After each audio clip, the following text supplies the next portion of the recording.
Buwasan, Shekina, Laurel,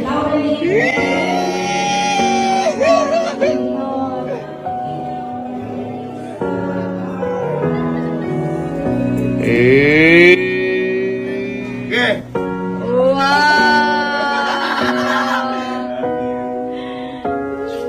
So today is a very, very special day, lalo na po sa pinakamamahal namin si Sky. Yan. Kasi ngayong araw po, graduation na po ni Sky. Yan.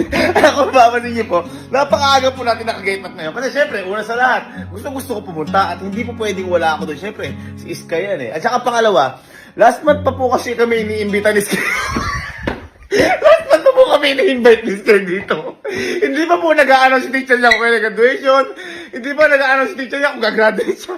Iniimbitahan na kami dito. Kaya, syempre, hindi po pwedeng hindi ako pumunta dito. At nga pala, ako lang makakapunta kasi sila, si Mama, may